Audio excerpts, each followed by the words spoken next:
Welcome to In Conversation With.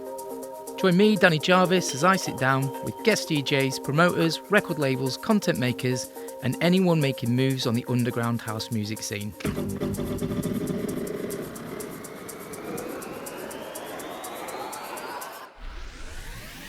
There's plenty of nostalgia, but there's also some key insights as to where the underground scene is today. So if you like what you hear, please hit the follow or subscribe button and leave us a review. Wherever you will listen to your podcasts, at the gym, in the car, or chilled at home, relax and enjoy In Conversation With. Welcome back to another episode of In Conversation With myself, Danny Jarvis. This week, I've got a close friend of mine that I've known for a good number of years now. Many years. Dee Dowling. Dee is a musician. We're going to find out all about his backstory in a second and his inspirations. Moreover, I wanted to explain that this is the new kind of format of the show that we want to really delve into music, what it is about, why it makes us feel emotional, the frequencies, how it can be a healing property, also kind of mental health around music when you're a professional musician. How do you use music to heal you, or do you just want rid of it? We're really going to bury down into some of the topics that we don't often get a chance to talk about. So, Dee, welcome to In Conversation With. Thank you, Danny. Lovely to be here. Thank you very much for having me. Yeah. Feels good. And let's have some of your warm, soothing voice for the listeners for the next however long we have this conversation for. So, I'm Dee Dowling. I have been a professional musician my whole life. I'm now in my early 50s, which is a very strange thing to say. But he doesn't look it for those that can't see his beautiful face. Oh, that this was television. But yeah, I've been a musician now for 4 decades, which is also, I've not really given that much thought. But now that I do, that's an entire life, of being involved in the creative arts. So yeah, I find myself now. I've been a studio owner for about 20 years. I've always been very, very heavily interested in frequency and resonance and recording, and I guess I'm a bit of a geek. I've always found myself gravitating towards that side of things. I'm a bit of a chef, I like to put things together. I like to produce things. I like to take all the ingredients and put them together, and that to me is a very special kind of part of my musical life, really. I write songs. I do the standard stuff. I play guitar, I play bass, I sing, play keyboards. But I guess a large part of what I have been doing, especially in the last 20 years, has been music production. So that's been a heavy part of my life. And now I started working for an American guitar company called Alvarez Guitars, who manufacture guitars out in the Far East, China, and very high-end guitars in Japan. So as part of that, a friend of mine runs the company and asked me if I would get involved in making some content for him, and it turned into a full-time gig. That wasn't the intention, but now I find myself recording acoustic guitars every day. And now we have a YouTube channel, and we discuss acoustic guitars. So we're in the weeds all the time. We talk constantly about vibrations and frequencies and woods and tonality, and that's our thing. And I'm recording, and I'm thinking all the time about the best microphone and the best position and how to get, So it's a focus in my life. And do you think there was a sort of defining moment when you were younger that you realised that music would be your career path? Music was always a part of my life from being a small child, and I didn't. My family aren't musicians in any way, shape, or form, But I had an uncle who played guitar, had a guitar in the house, and I have my mother and my auntie would sing all of the time in the car. They would harmonise. They were into the folk scene. So I was aware of this meeting of vibrations, these two beautiful harmony singers. They were great singers, and but really would just do it in the car. I mean, they came from an Irish background, so the idea was that every Sunday you'd have to get up and do a turn. That was the thing. This is the Irish thing, right? And so my grandparents were well, my great grandparents were Irish, but my grandparents they'd sort of moved here as I think small children, and so that tradition had sort of carried on. So that idea of getting up and doing a turn, doing something, that's what they did. So I was always aware of it. But I didn't know any musicians. It wasn't as if I, had a, a legacy thing to kind of follow. It was just sort of, I guess it always made me feel. You know what it is? It's interesting. I was just looking at the dog before, and you know that thing that dogs do when they kind of like they say, you say something that they love or they recognize, and they sort of turn their head. It's almost as if like they're a little bit mesmerized by that. You hypnotize them in a certain kind of way. I feel that with voices. I feel that with harmony. So, sometimes people can speak to me. Sometimes people can kind of, I just hear the resonance in their voice. I hear this kind of the up and down kind of, because people are singing when they're speaking most of the time, unless they're very, very monotonous. And we find those kind of voices quite irritating and boring, right? But when someone's animated, they move up and they move down, they're almost singing. There's something about that which makes me just do that little thing that dogs do, and I just kind of get hypnotized by it. So two voices together was blowing my mind as a child. And I think that was my very, very first memory of music, was being in the car as probably a 6 or 7 year old kid and listening to these two, the most important women in my life, making this beautiful harmony together all the time, The previous chats I've had with other guests on the show, we've talked about this starting point of their journey. And it's the same for myself. There is something that happens at a certain age that really captures your imagination. And it's either something you see and hear, or it's something that you just hear. And I remember my dad came home with this massive hi-fi. And over the course of a week, he assembled this hi-fi and put these speakers on the wall in what we called the study. It was just the room we didn't use. He called it the study. Mm-hmm. And when everything was set up and ready, he blasted I Want to Break Free out, Queen. And my ears, they had just never heard anything like this. In this size room, from these speakers, on like CD.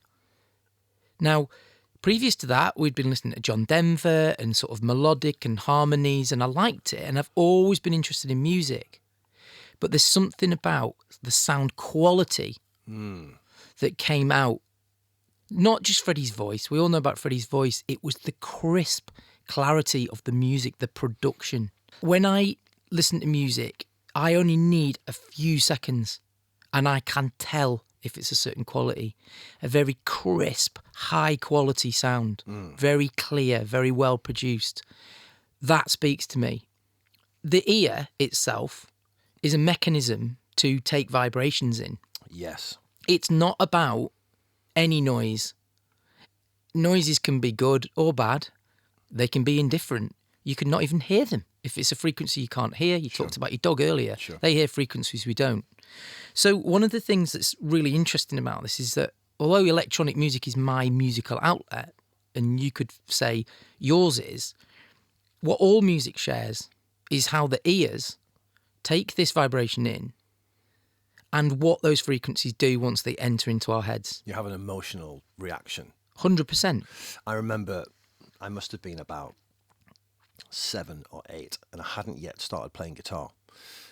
But I started to be interested in music. I don't remember exactly what, but there was always stuff on in the car, the Eagles. It was often harmonious stuff. I just had this thing about vocal harmony, and we'd go over to the Lake District and my mum would play the best of the Eagles, and it's just this sound of these people harmonizing. I always had this thing in my head. I remember there was an album, because, I'm of an age where, we remember vinyl being around, the first time. And there was all these vinyl records in the house. And there was this Mike Oldfield album called Omadone, right? And it was on the front. He had this beautiful hair and just his face on the front of this album. I remember it because I used to take the album and I used to go, but I used to wobble the album in front of my face. so that the frequencies would modulate wow wow wow wow wow wow wow wow, and I'd make it go wow wow wow wow wow wow wow wow wow wow wow wow, like a synthesizer would do, yeah, like a kind of a, you would do when you open Oscillating up, and when you open up an oscillator yeah. on a synth, and I loved that. I loved it. This feeling of vibration. That's one of my earliest memories of vibration. And that was obviously a natural thing you did. Nobody said to you, do this, try this experiment. No. I think one of the things that always, captures my imagination is that you don't often have conversations with people, even when you know them like we know each other, about stuff that's so deeply personal, but is probably something stored away in a little folder in your head that you don't ever think of accessing. And when these conversations occur, what's really nice about them is that everybody's musical journey, whether I am talking to somebody who's deeply into electronic music or makes it or produces it or promotes it or whatever the previous guests have done, it never ever starts with the thing that you're at now. It's a massive journey. I've lamented previously on conversations about when I was about 11, I had the opportunity with my pocket money to continue buying the Dandy or get something else from the newsagent. And I don't know what it was that captured my imagination, but there was an advert on TV and it had a blues track. And I think it was Smokestack Lightning. That advert only played a section of that song, but I'd never heard anything like that before because it wasn't played in my house. Then when you get the magazine and you start to put the pictures behind these people, like you said, almost looking at an album cover was the only visual reference you had. So you had to put the music on to hear it. Then the stories would create in your mind. So for me, out of nowhere, this raw sound of blues music, absolutely opposite of the crystal clear stuff that I'd been listening to, the harmonies of ABBA, which were played at home, or the harmonies of Queen, or Madonna, Depeche Mode, the sounds that my brother and sister were playing. I suddenly went for this scratchy, grainy blues sound that sounded like somebody just knocked it together yesterday. And that's what I actually fell in love with. So I almost fell in love with the opposite after this initial emotional response to such clarity. That's incredibly interesting because it took me a long time to get there. As a kid, I wanted to hear compression. I wanted to hear things knitted together. I wanted to hear as high fidelity, mashed together sound as possible. So I gravitated towards. I mean, I was into rock music as a young kid, and it didn't last particularly long, really, until I was a sort of a late teenager. Then I started to sort of get out of it. But I was heavily involved. I had the hair. I was going to rock nights. I was playing in a rock band. I had the whole thing going on. I loved the sound of like guitars that were stacked up. Layered. 10. I like that sound, that sandwich of sound.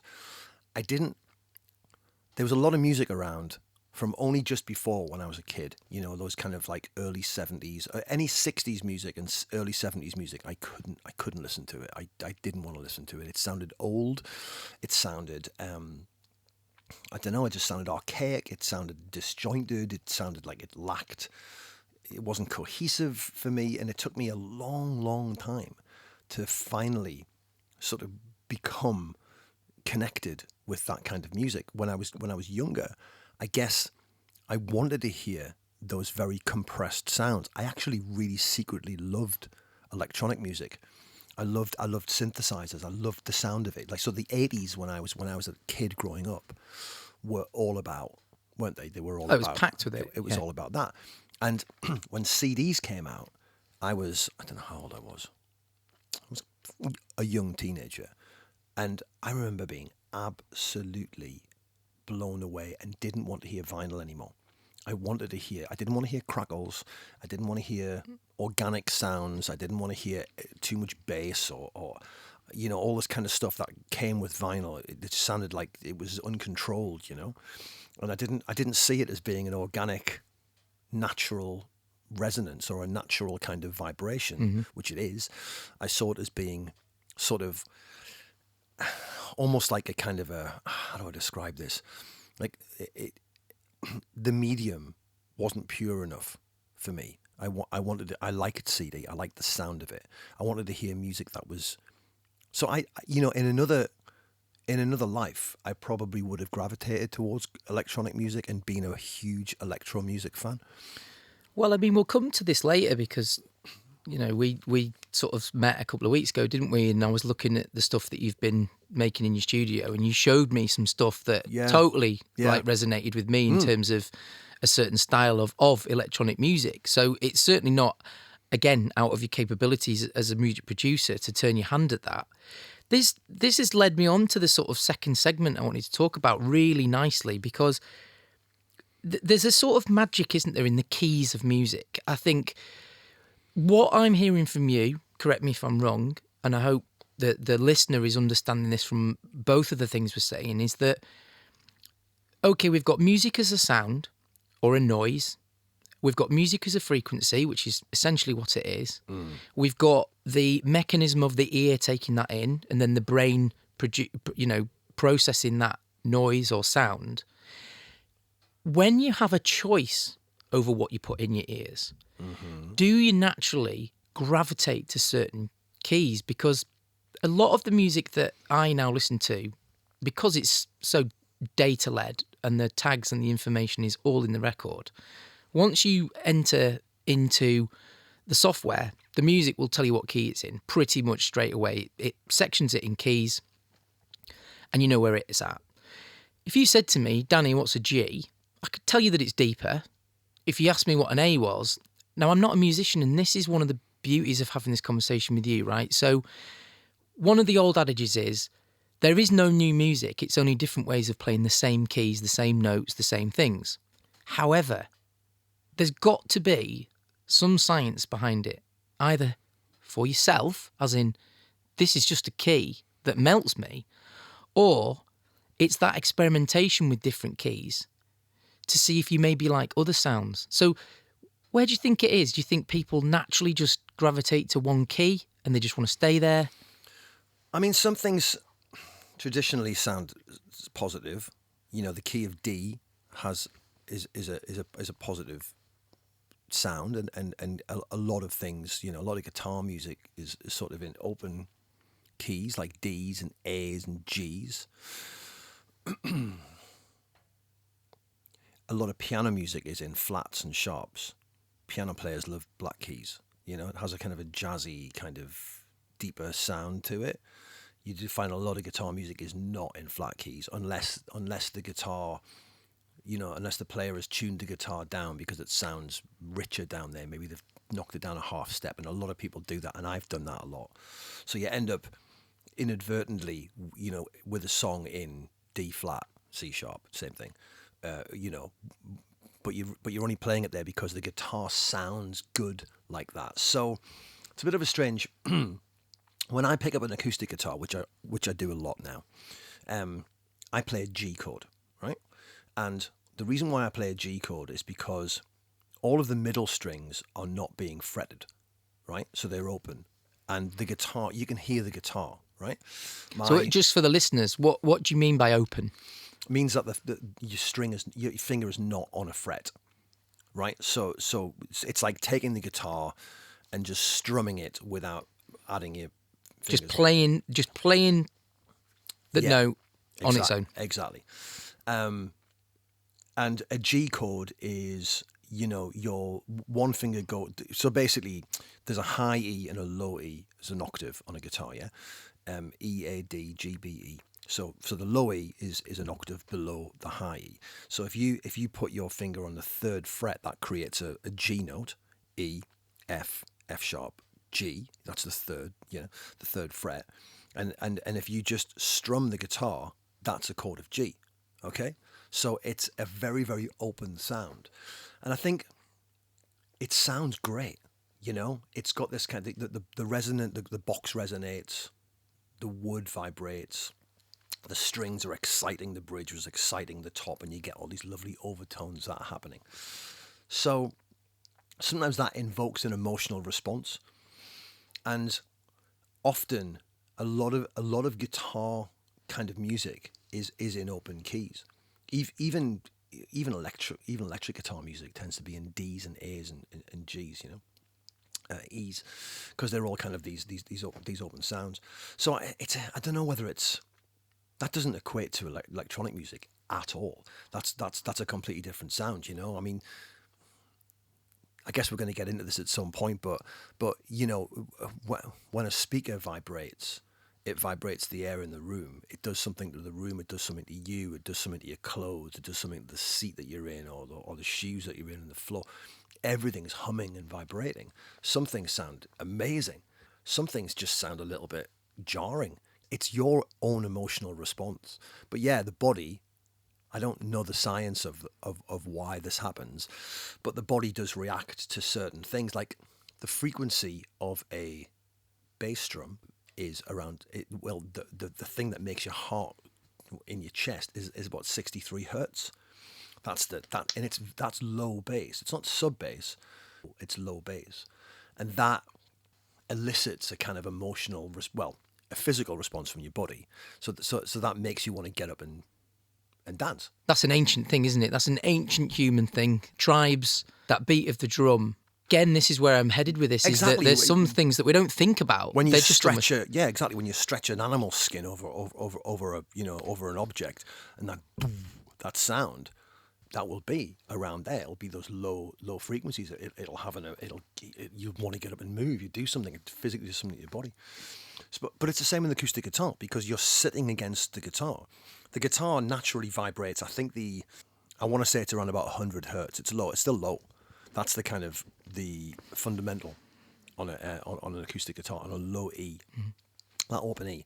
So that when the guitar's sitting against your body, it's the box is having your body's having a response to the box sitting against you.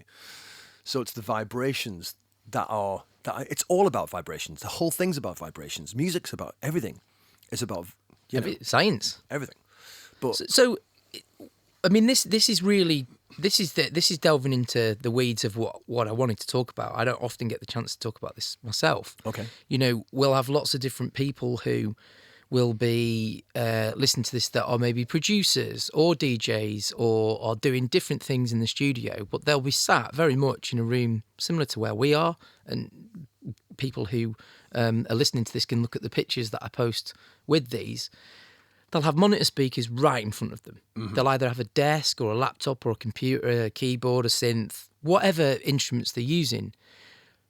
But they'll be wanting that sound to come out of two monitors that are going to be pretty loud, because putting something into a computer or playing it through the computer has to ultimately come out through a speaker. Mm-hmm. And one of the things that I find is that these frequencies that we want to create, you're going to gravitate to playing music or making music in a key that you're going to like. It's like you wouldn't go to a restaurant and eat food you didn't like. It would be pointless. So are you going to try and make music that you didn't like? Now, we've got structure.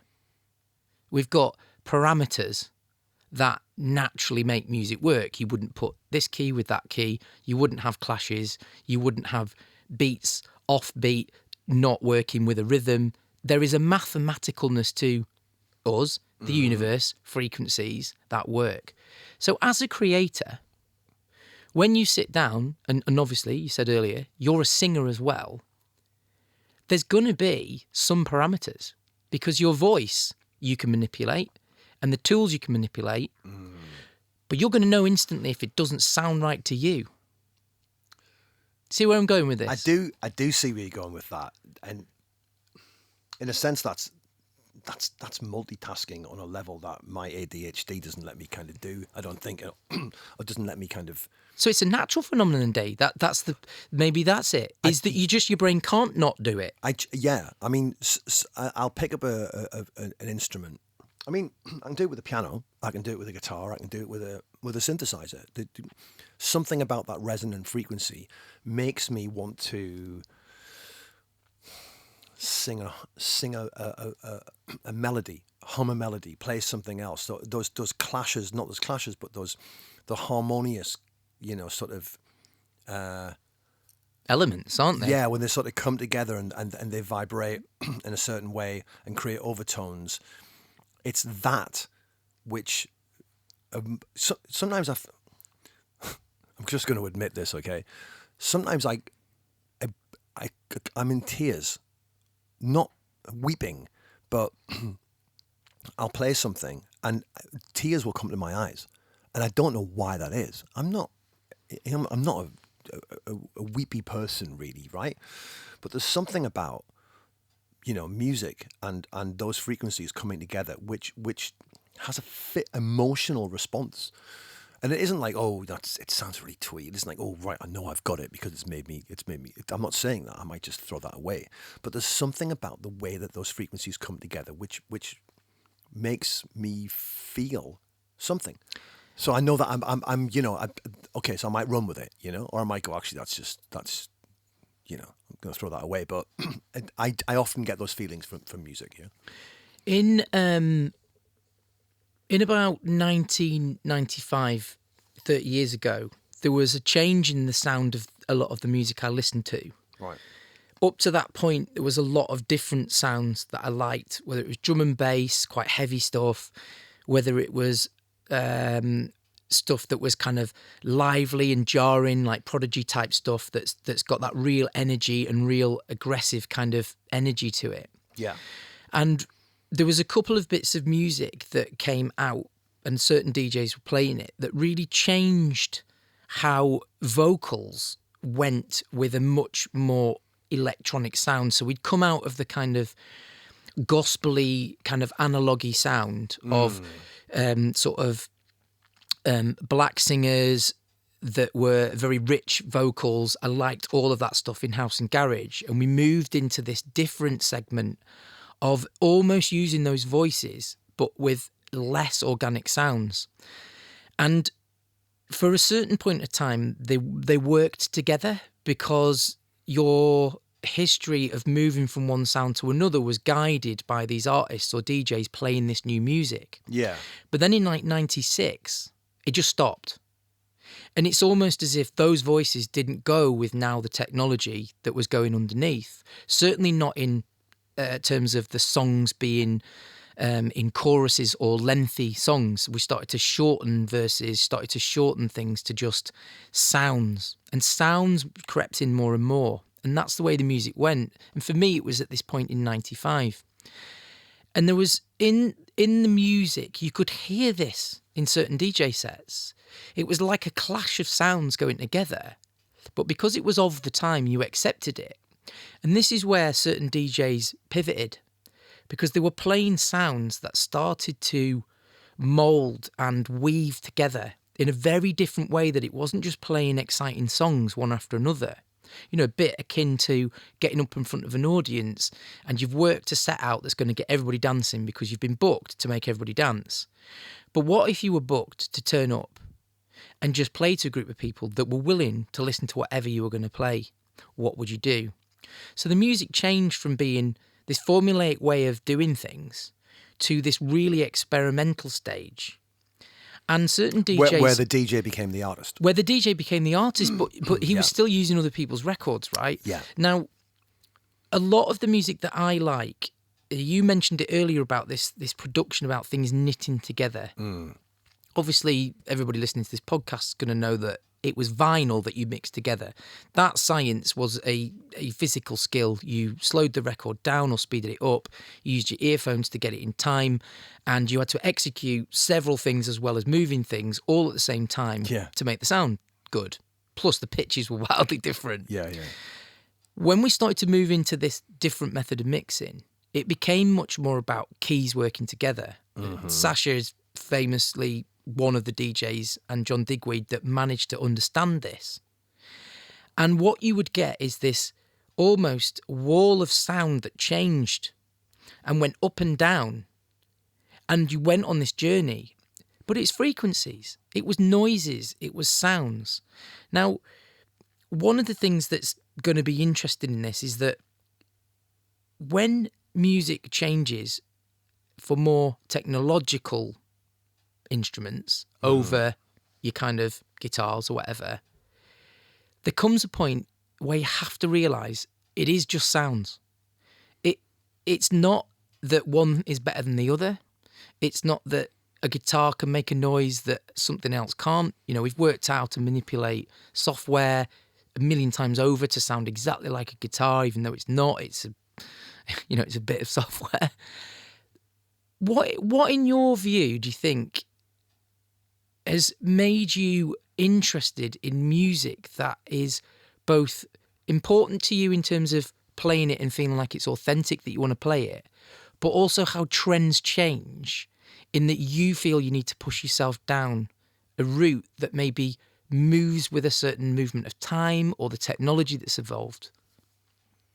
I don't think I've ever felt as if I've had to move with time. I don't think I've ever been there, to be fair.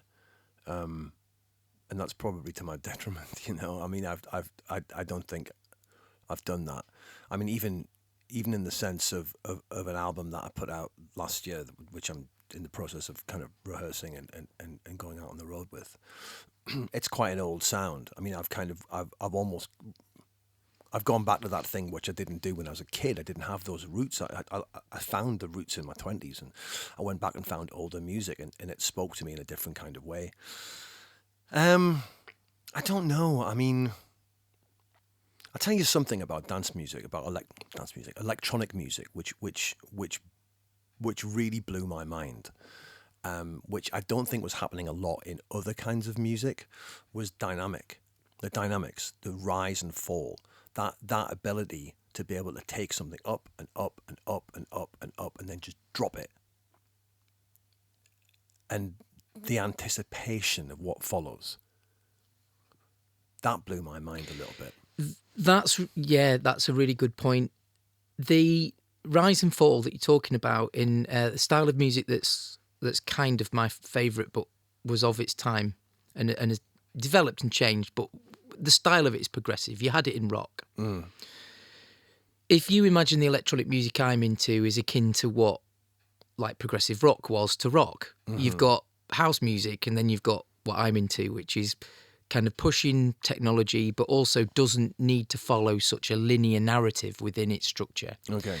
And that rise and fall in a song, almost with what people didn't understand about the music I like, is it would rise and rise and rise.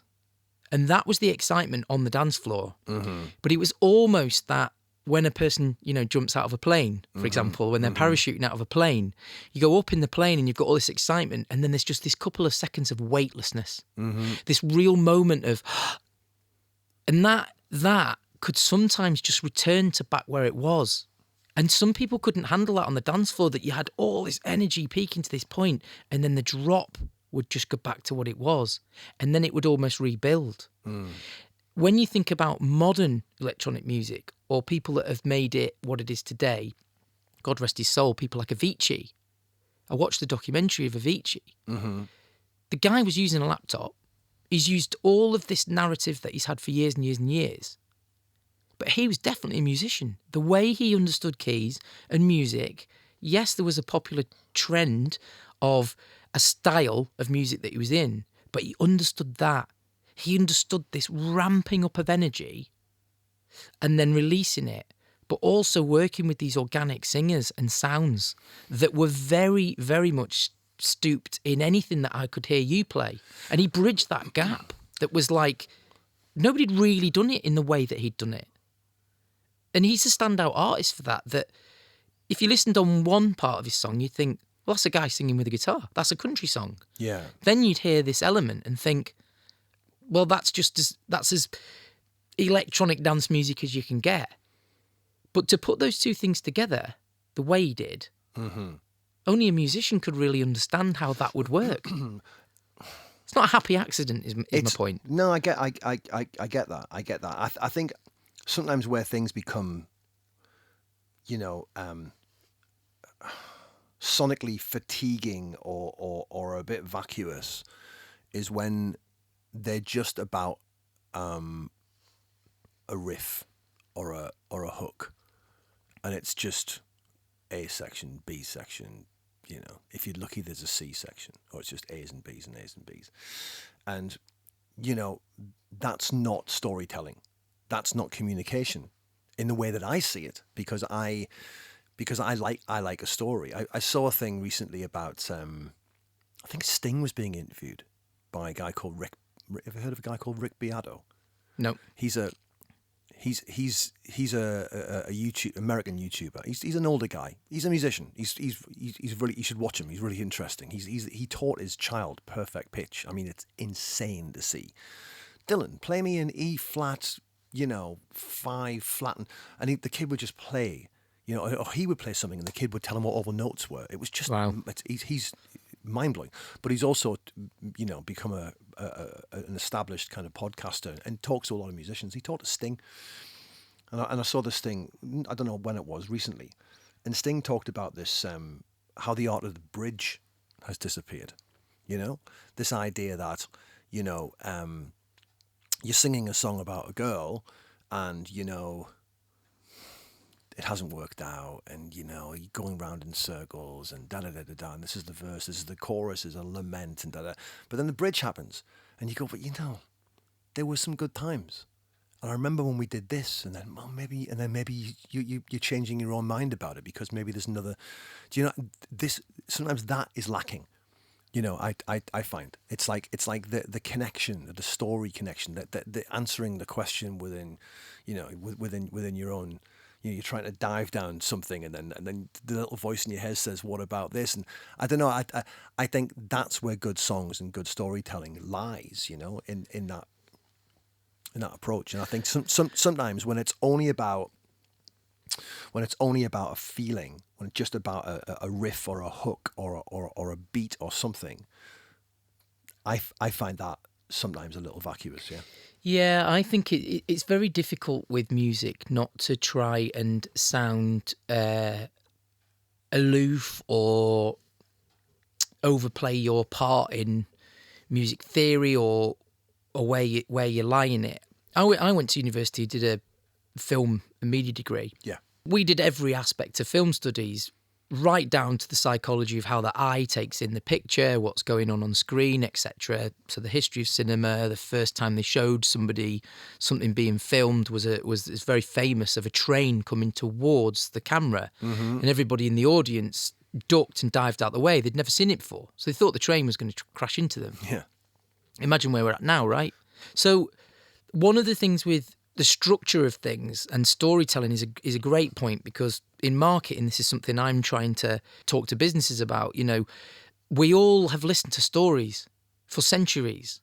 It's the thing that keeps a human's imagination and attention longer than any other thing. And there is a set pattern within a story that is something that everybody can understand. I think there's 7. You've got your character, you've got your guide, you've got the problem, and then you go through a series of having a plan and then executing the plan, and did it work or did it not? You can translate that to any story and any song. That's generally what it is. If you take, for example, film, you could have a science fiction film, for example. It's one of my favourite genres. You could have a science fiction film that has got all of those bits in it. Now, we're not going to talk about special effects. We're not going to go into that. We're talking about story. Take that, and then you've got Kubrick's 2001, Space Odyssey. Right? It's still got a story, still got a structure, but boy, is that a ride. If I was to liken the music that I like, I don't need completely clear structure. And what I always try and bring to my music is a story of a mood over time. Okay. And the energy and the journey, we talk about this a lot in the sort of music I like, the journey is this trust that you place in the DJ or whoever's playing the music to take you through these different moods. And within that, I have a structure. It's not an accident the way I do it. So I'm hoping people will go on this journey. They don't know where it's going to go, but I still have a structure in it. So in terms of what you're saying is, if you were to hear a mix of mine, and somebody says, "Oh, you know, that's a Danny Jarvis mix. It's got a certain sound." They might listen to you and say it's got a certain sound. Yeah, there's your voice, that's you. There's the way you play, but there's also a greater sound. Oh, that's definitely a D sound. So we're the same in that way. It's just a different way of using a structure. Do you see what I'm saying? So there is no song, there is no story, but actually there is.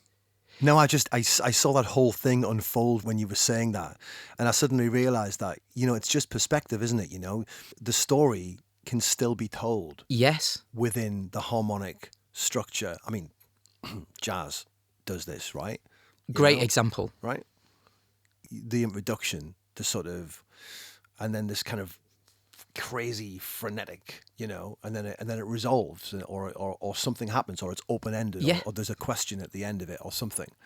That's really interesting. Yeah, Because what I've always said is that when you have a pop song, yeah, the formula is to make it get to the bridge, get to the chorus, have those riffs, have those hooks, have these elements that make it instantly likable by loads of people. In the music that I like, you need patience. In jazz, you need an open mind. You need to leave some of the constructs behind and follow it where it's going, and literally be attuned to everything that's happening, because jazz can be fast, it can be slow, but it's changeable, right? It can be unfathomable. Yeah, it can be. It's part of the reason why I like it, actually. I listen to it a lot. When you walked in before, you're like, Yeah, oh, exactly. jazz in the kitchen. But it's not an intellect thing. People see certain styles of music, they'll think because they're into something, they're more intellectual than somebody else, because they understand it, or there is a level of people that need something quickly to make sense to them. Mm-hmm. They need it to sound nice or good. They need the story to make sense. And this is not a cultural thing. This is a human thing. This is why it's so interesting when you strip things back to such basic stuff. I'll give you an example. Africa last year, we went on safari. The Maasai tribe, every night, would come and do a dance, and they would give these little performances. These were way out there performances. This was not neat or cute.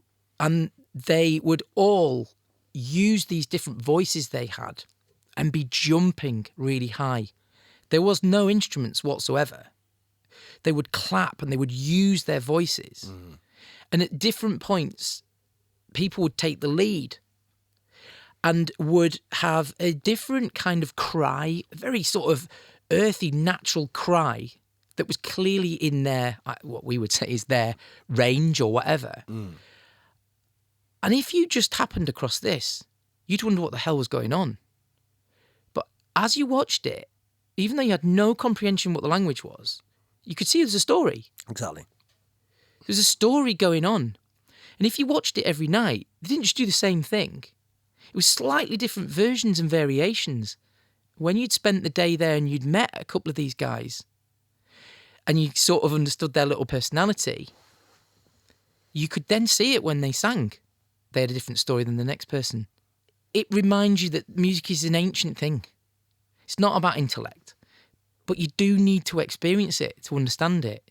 You can't just switch your mind off and say, well, I don't know what they're talking about. Don't know the language. Don't like it.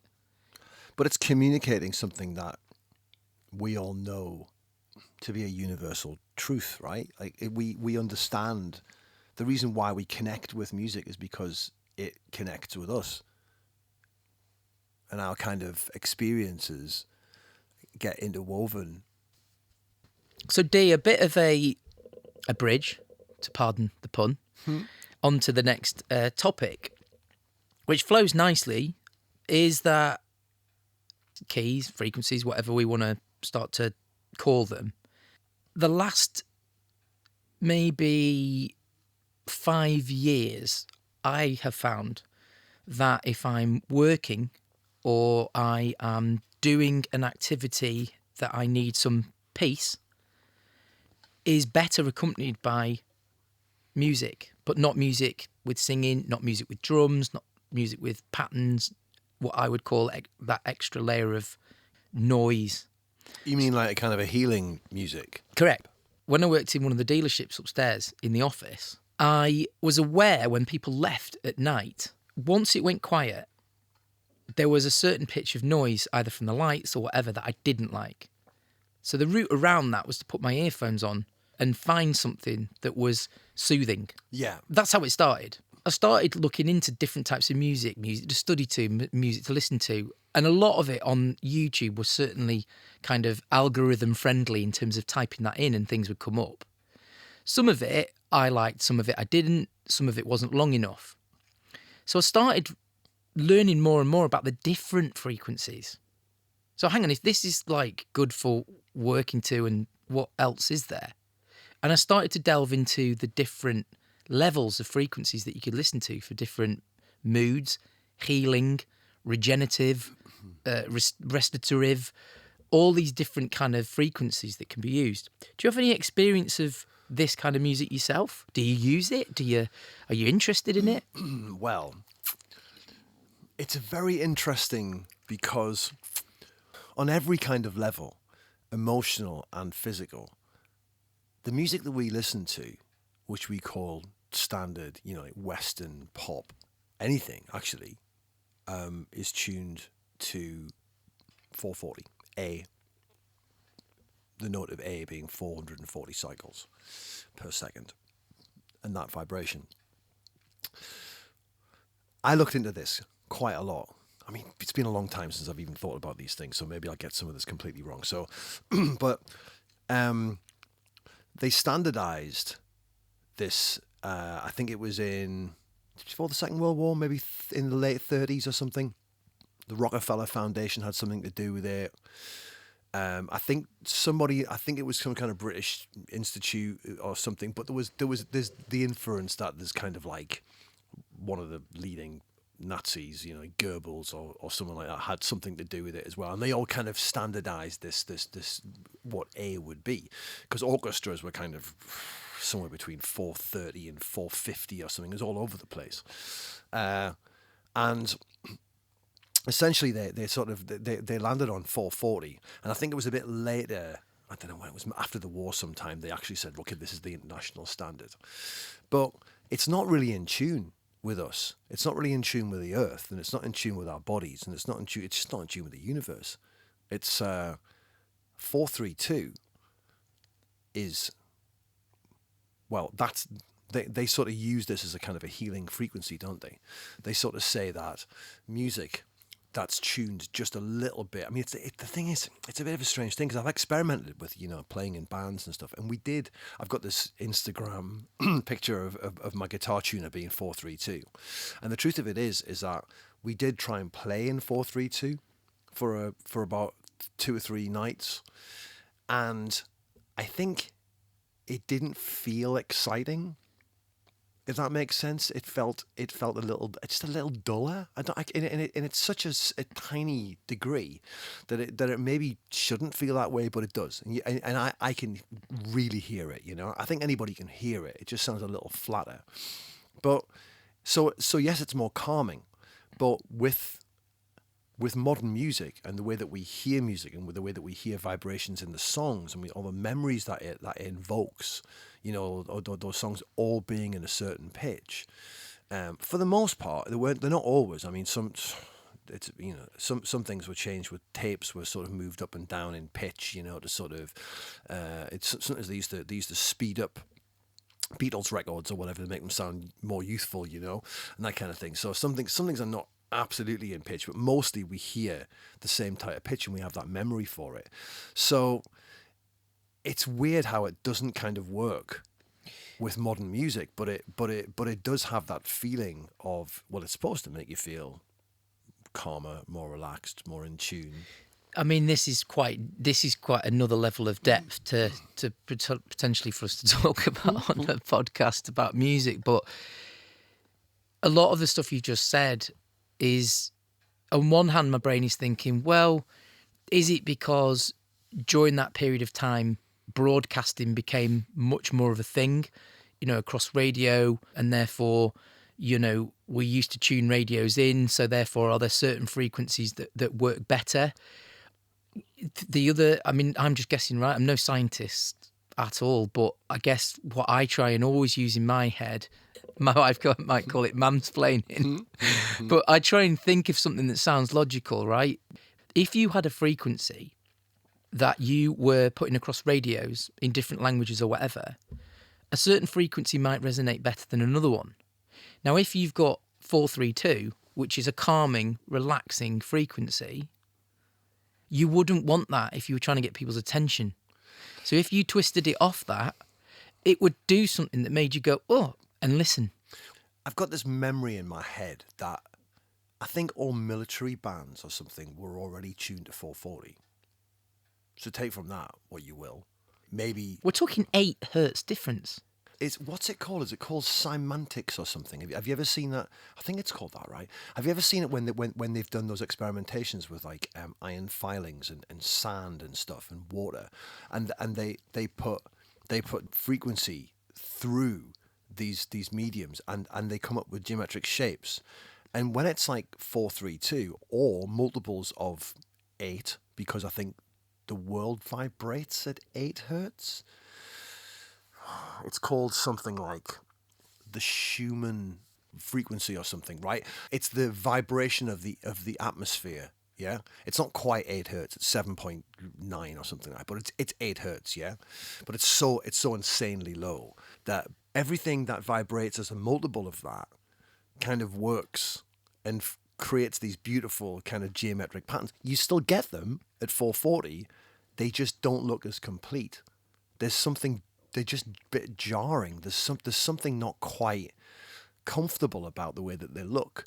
So I think the Schumann resonance in hertz music is 7.83 hertz. Right. I knew it was just, but yeah, it was just. So this is what's so interesting, isn't it? Is that we've started a podcast talking about music, which could be seen as such an organic thing, and our brains are all different.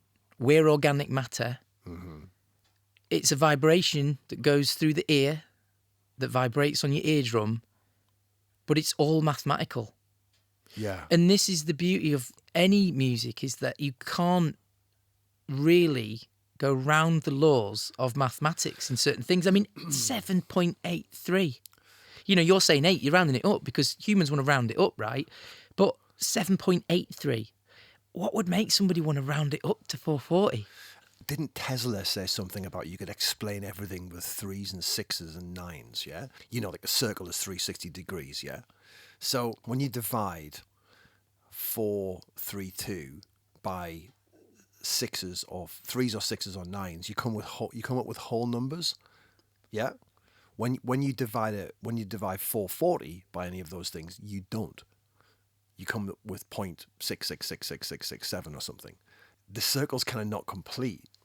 If you only knew the magnificence of the 3, 6, and 9, then you would have the key to the universe. This is Tesla. Yeah. Yeah. What's 432 divided by 3? 144. 1 plus 4 plus 4 is what? 9. Yeah. Try dividing 440 by 3, 6, or 9. I've done it by 6, 73.33 Exactly. recurring. Why did they do it? You know, I mean, I'm not a conspiracy theorist, but why did they do it? I hope we haven't scared the listeners off into a black hole. It's not usually my thing, you know. But Since we're talking about frequencies, it is incredibly interesting. But right, the Fibonacci sequence is the mathematical vortex, right?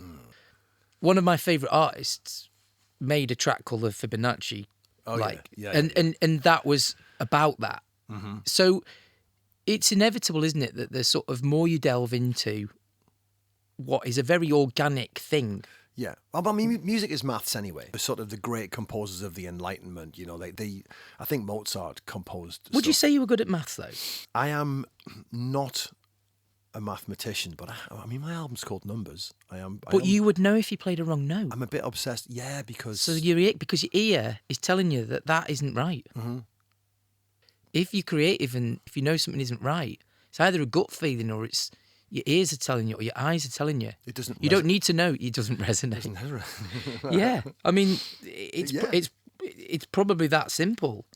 But there's other weird stuff, though. I mean, you know, cosmology stuff or like universal stuff. I mean, wasn't the pyramids 432 cubits or something? This is something that I can't say that I've got any knowledge of, but I read the other day that the whole ability of the Egyptians to move the stones was done through sound. They reckon that they used frequencies to help them lift those heavy stones. Right. That's how they did it. Right.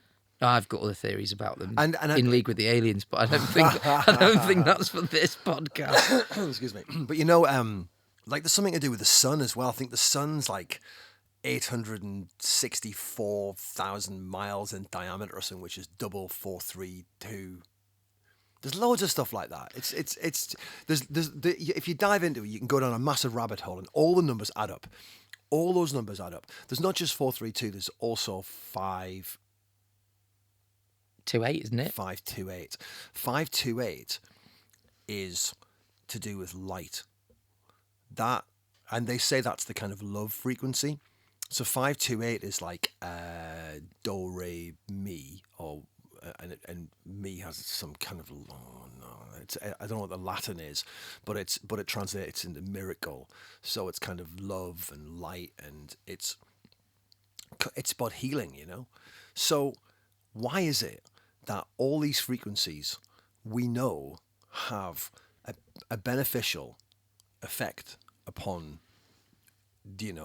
our anatomy at a base level, yet we decided to choose something which is slightly jarring? Why do we do that? I tell you what, if we take this back then to real world music being played, you've played in front of crowds of different sizes. You've probably played to thousands. So you must have witnessed at points in front of your eyes, seeing people's emotions changing when you play certain music. Mm-hmm. We're not necessarily talking about a song they know. If somebody's got an emotional response to a song, it's often because it was childhood, or it was a past partner or relationship they've had, or something that they've connected a story to. Mm. But we're talking about notes. You must have witnessed firsthand playing a piece of music and just seeing not just one, but dozens of people's moods change. Yeah. It's not just about notes, though. It's about how many beats in a minute, how that affects your heart, 120 is the classic dance. Double the heart rate, double the resting heart rate, isn't it? That's classic disco. Yeah. Right? Obviously, electronic music pushed that Yeah. further. What is it about electronic music at 130 beats a minute, at 440, which makes you feel different? It's an interesting question, because if you take it just like you say, dance music needs to be a certain pace, the heart, whatever, you're going to be moving your body, you're going to be... If you were singing along to that music, you couldn't go so fast because you wouldn't be able to dance and sing, right? So there's a level of speed at which you're never going to hear a pop song at 140 BPM with a vocalist. Mm-hmm. Because you can't actually have somebody singing at a normal range over a BPM that's really high. It doesn't work. Yeah. So you go back down. And there was a period in house music where it just got ridiculous. Trance stayed at the higher end, and then the music I listened to went right back to like 100. And it's almost like, oh God, the music's really slow again. It wasn't. It just gone back to where it should. So my range, if you like, is on the low end 118, and on the high end probably 127. Here's the thing: you move that music, it changes the key.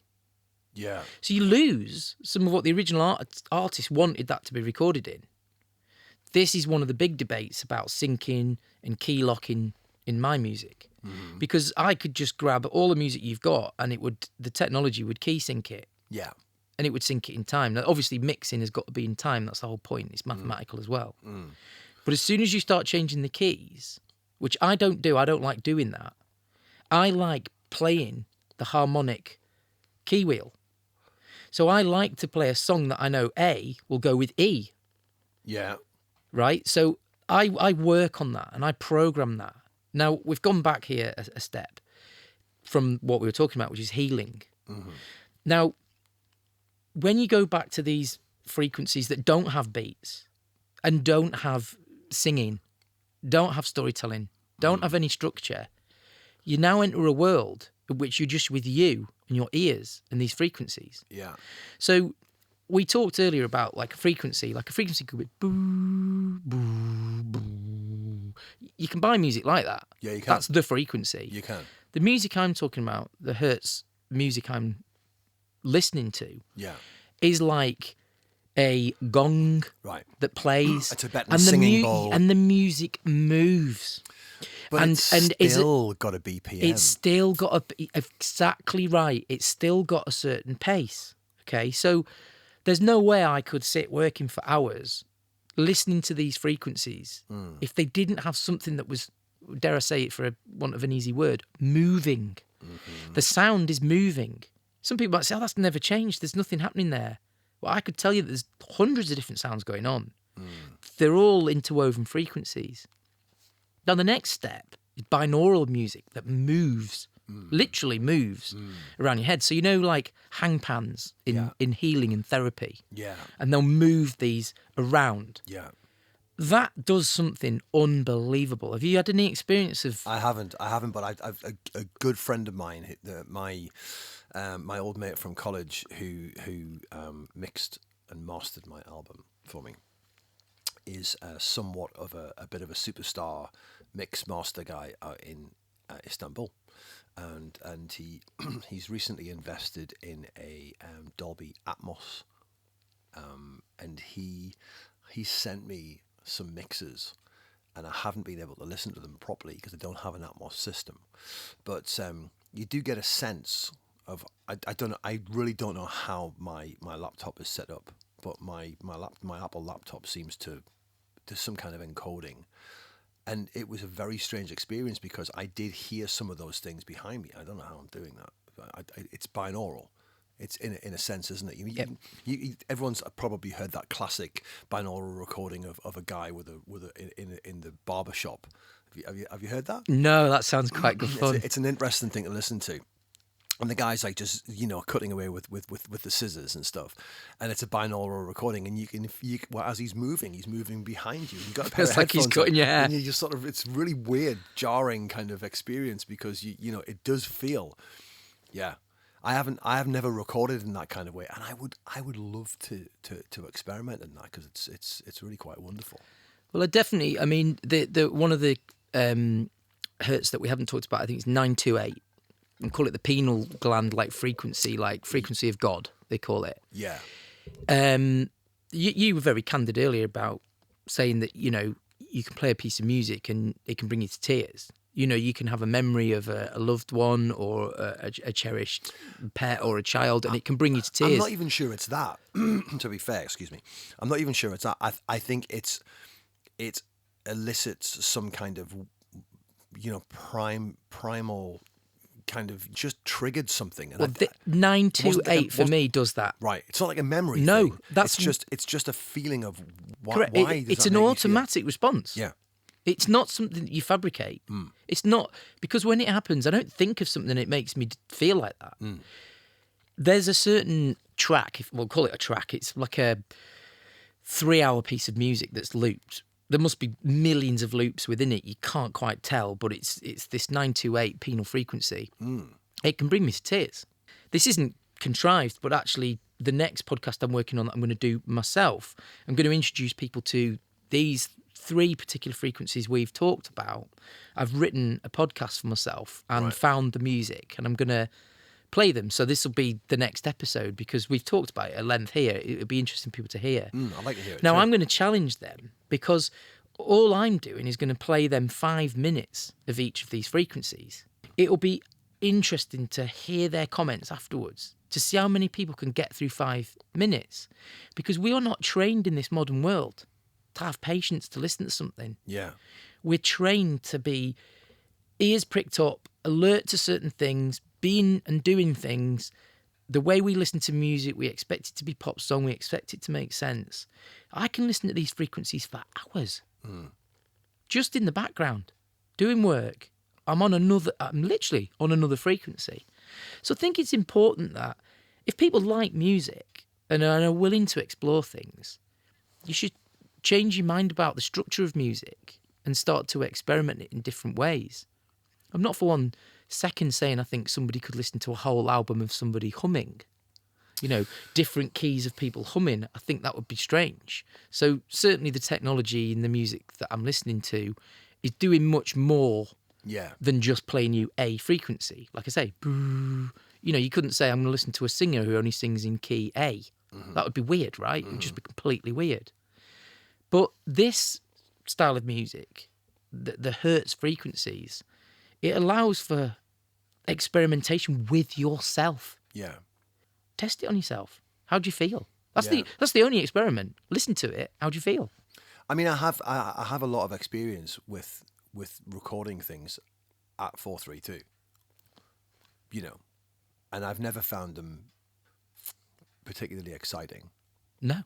It doesn't work in pop music. It doesn't work in. I have a good friend of mine who is a reggae artist, and he's a very, very deep, emotional person.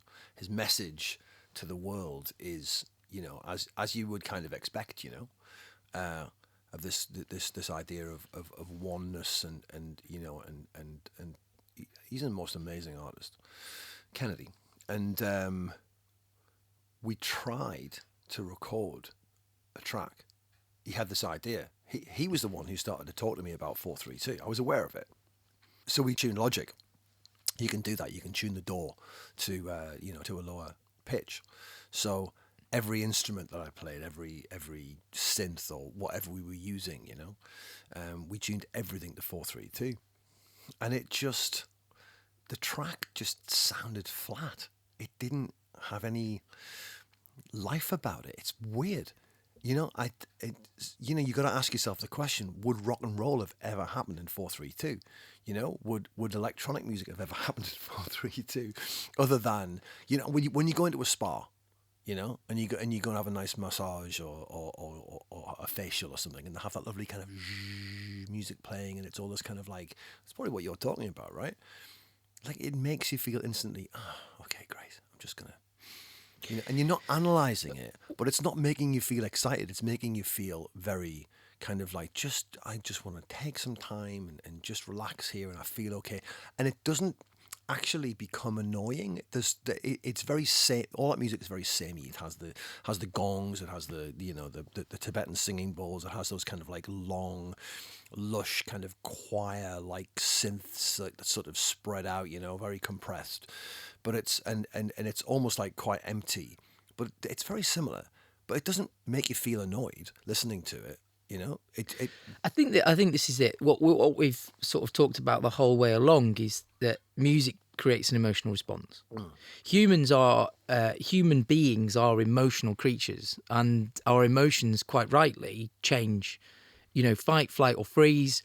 Everything that is kind of our default setting, if you like, as a human being is survival and safety and shelter and food.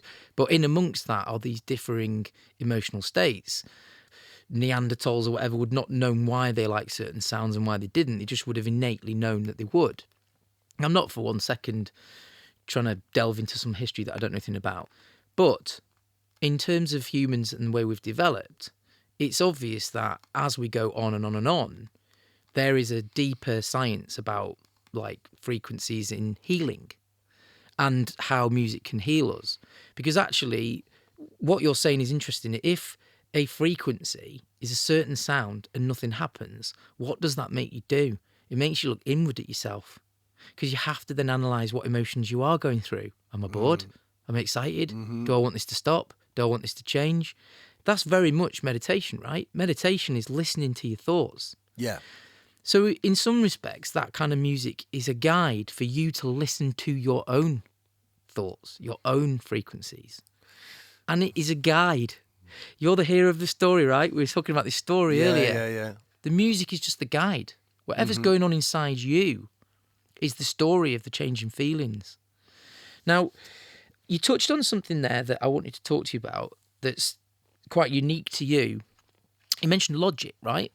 Now, some years back, you had like an Apple's certification for teaching people and Yeah, using Logic. I'm effectively a master trainer. So when you ran the Apple school, did it change how you approached music and education? Because you were now primarily, first and foremost, teaching it through a piece of software. Mm-hmm. Did you then think, well, okay, how am I going to fuse what is teaching somebody about how to navigate around a software suite and then actual music? It was a little bit of an odd experience. You know, I did that for about 7 years of my life. People wanted to get through a course and they wanted to get from point A to point B. And that's what I did. And they had an exam at the end of it, which they had to pass. 80% was the pass rate. You know, there's no room for failure. You've got a 3-day course. You've got to teach them a book of stuff. Right. You can't. We had this discussion many times with other trainers, yeah, and we all said the same thing. Well, you're trying not to teach to the exam. You're trying not to say stuff like, "Well, here's all the answers," but what can you do? You can't. You say things like, "This is important. You should remember this bit," you know, and wink. You know, it was it just became that. That's what we did. But I tried really hard to try and weave in some magic into that and wonderment, because I didn't come to computers and music until mid-90s when I found Cubase, and I went to college, to Newcastle College. Weirdly enough, actually, I went back to the same building a few weeks ago, and it's now a record store within this kind of old school that became a college. And my mind was blown. I was sitting in this room thinking, I learned the wonder of music with computers in this room. It never dawned on me what that would mean at the time. But suddenly it unlocked this. I can make music by myself. I didn't have to ask anyone. I didn't say, can you come along and play this bit? I could just play everything myself into a computer. I could mix it all. It just blew my mind. And the 90s for me was like this huge kind of time of like experimentation, and I got into electronic. I actually just did. I just moved into that because I had synths, I had everything, samples, beats and loops, and I loved it, you know. So I even though I knew I had to teach to the exam, I just wanted people to be super excited by it. And I think that was one of the nice things that I did get back from people. They always said, you know, it was a pleasure, you know, to sort of be taught, because I just had this childlike kind of, and I always try to keep it that way because that's how I feel about it, you know. I mean, we've known each other 17 years or so now. You know, you've always been excited by Apple products and Apple technology. And it's ironic, really, because what you're sort of saying to me here is that a computer has turned into what it is today, but Apple not only changed the face of computing, but they also changed the music industry. Yeah. There was a definite sort of difference, wasn't there, between a Windows and an Apple computer at that time. Apple computers were always seen to be something that creative people used. And, you know, it was kind of desktop publishing in the beginning, and it was kind of, you know, designers and stuff. It was not easy to make music in the beginning because you always had to have external devices, you know. Hardware plugged in, yeah. Always. The MIDI controlled another device. So you always had to have that. And then eventually, when computers became, you know, when the processors became better at handling all those calculations, sometime in the 2000s, it really came into its own. But Logic wasn't Apple's product. Logic was a eMagic, a German software company. I think they just gobbled them up. They just bought them. Yeah. And so I've got a funny feeling that they still, I think they're basically still the sort of, you know, the software designers are there, but obviously they're in California as well. But they've got an Apple badge on them. Yeah, they eventually just like a lot of big corporations, they just kind of gobbled them up and said, right, you know, this is your hours.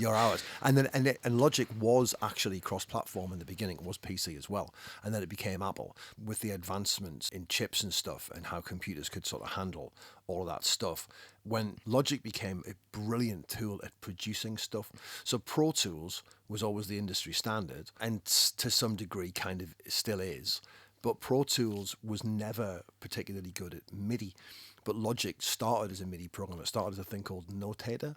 So it just handled MIDI. Then it became Logic. And then Apple turned it from, I mean, it still has. I used to teach this stuff.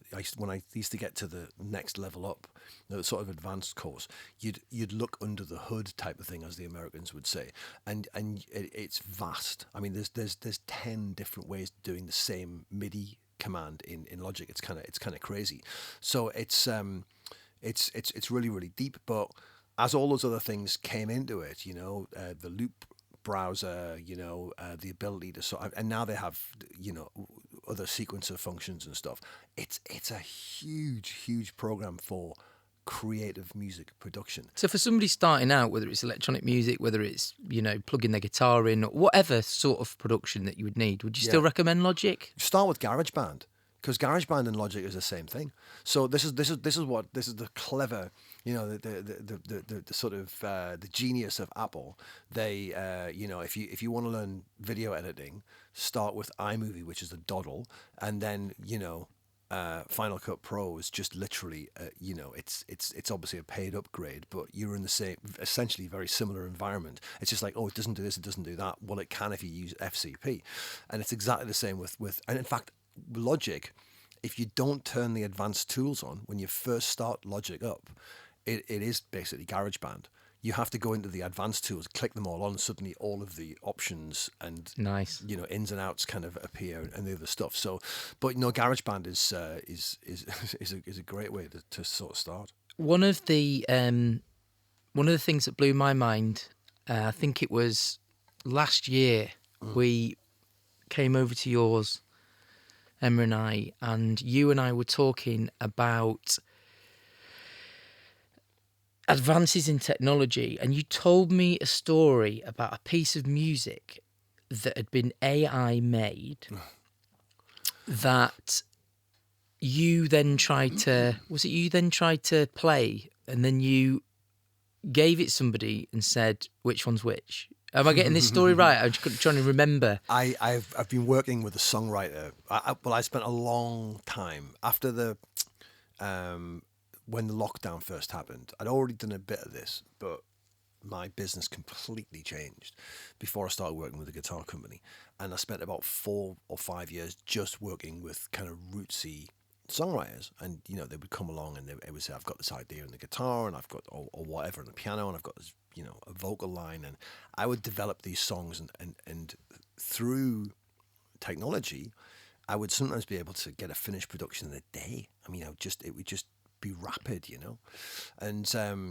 that's the way that worked a long time. And then sometimes we developed things, sometimes we would just use that as a demo. I don't know how many albums I made with about 20 different artists over that sort of 4 or 5 year period. And I still do a bit of it now. I'm still working with some artists. One particular artist who is an absolute diamond of a guy came to me a little while ago, and he said to me, I've been doing some demos. And I said, okay. This is it, yeah. And I'm thinking, how is he doing the demos? Because I know that he's not, I mean, he can play guitar, and he's a good singer, and he can write songs. And I'm thinking, okay, how's he doing this? And he says, I'm going to send them to you, but it's not me singing on them. I said, okay, who is singing on them? He said, well, it's AI. Okay, how are you doing this? And he basically said that I've got the lyrics, I've got the melody, I've got the chords. I feed it into, and I don't even know what he's using. Top secret. He hasn't quite divulged that yet, and we've only just started doing it. It was sort of back end of last year, right? It's not related to all the people that changed it to 440 hertz. Yeah. So he played me this piece of music, and I just sort of, it stopped me in my tracks a little bit. It was very obviously AI. It was very obviously heavily auto-tuned. Auto-tuned, yeah. Heavily auto-tuned. I have to say, beautifully executed, I mean, in a very twee, kind of... Would it pass? For the average listener, would it pass as, that's music, it must be somebody singing it? And it wouldn't pass by you, and it wouldn't pass by me, but it would pass by people who just weren't aware. I mean, why would they hear it on the radio in the background? Why would they question it? Yeah, okay. What was that? I mean, that famous Drake song that was out a year or two ago, right? Nobody knew. You know, it wasn't Drake, AI Drake. And yeah, he then said to me, I don't know where I stand in terms of copyright with this. And I said, okay, so there must be some T's and C's. You know, he said, well, I've looked over them, and as far as I can understand it basically, I own it. You know, it's my song. I mean, I've fed it the lyrics and the melody and the chords and everything. It's my song. That's just its interpretation of it. So I've paid a subscription, so it belongs to me. I said, right, okay. Why don't you just sing over the top of it? He said, well, I just don't know. It's such a grey area. What do you? So then he asked me if I basically recreated, and I struggled like mad with this. And I said to him, look, What was the struggle? the struggle To physically do it, because or the concept of why am I doing this? Well, it felt like here's a song. I want you to make a backing track of it. I want you to recreate it perfectly, exactly how it is. But I want you to just Like tracing a painting, like making a print of a painting. yeah. It felt like something I didn't really want to do, you know. And our relationship traditionally was he would come to me with this sketch with a pen, a line drawing, and then I would give him a full watercolor. You know, it was like this didn't feel like that. This felt like just try to get it as close as you possibly can to something that AI has decided, you know, is palatable for the masses, which in itself, you know, is kind of terrifying because it's listened to 100 million songs and said, this is what works. I'm going to give you this. And sure enough, great hooks. You know, it had everything about it, really. But it lacked something. But this is such an important area of where a lot of my interest is at the moment with AI. I'm trying to do some stuff in aside from all this music stuff that I do. I'm trying to look at something, an idea that I've got in my head about how to fuse AI technology with humans. Now, everybody's doing that. I'm not saying that that's not what's happening. I'm not coming up with anything new there. But what I'm trying to do is bridge a gap or form a relationship where AI and human creativity become the superpower. One can't overcome the other. And they say that, you know, this is one of the sort of things facing humanity as they try and make things quicker and easier for themselves, make things more comfortable for ourselves as human race. We develop and we overcome things. Our bodies change to make things easier. You know, what remains for a human if an AI is so much more intelligent? Well, creativity, reading body language, some of these things, even, you know, I'm a huge listener of Mo Gaudat's stuff. I have all his books. I've talked to you about him before. I read his book, Scary Smart, and tried to enter into the kind of ethical and theoretical debate behind AI rather than just being scared of it or thinking it's going to be Terminator or any of this nonsense. I want to work with it, right? There are limits to what my brain can do, but I accept that there's things that my brain can do that this thing can't. So what's interesting when you relay in that story is your immediate want and even his want to make it organic and real with a human because he can't feel comfortable with what the AI's produced. Yeah. But he's gone to the AI first. Yeah. Now, he's still fed it the idea. Now, this presents the age-old thing that nothing is actually ever original. We don't live for 300-400 years, so we can't have a concept. In the human, existence, we only live a certain amount of years, at the moment anyway, right? Yeah. One day, we might do what they did on Westworld and upload our consciousness to an AI and fuse it. Right, that's still science fiction. I know that there are things going on like that. But we always come back to, don't we, what we feel more comfortable with is a real human baseline of things. You want to hear a human voice. You want to hear it as perfect as you can. You don't want to hear it out of tune. You want to hear it in tune, but you don't want it auto-tuned. So we go back to this want that is still steeped in creativity and talent and practice. Very few people open their mouth and sing perfectly at an age. Well, this person's going to be a professional singer. It's You're incredible taught how to do it. It's incredible how many old records are completely out of tune and out of time, and we didn't notice. Well, you were teaching people how to pass a course. You weren't teaching people how to make amazing music. No, That's subjective and yeah. I was giving them the tools to make music. I was giving them the tools and trying to give them some wonder, to trying to give them some of the magic to try and go and create for themselves. Yeah. well. So did that example give you a fear of technology? Because innately, what if this could replace me? Is a natural human thing. Yeah, but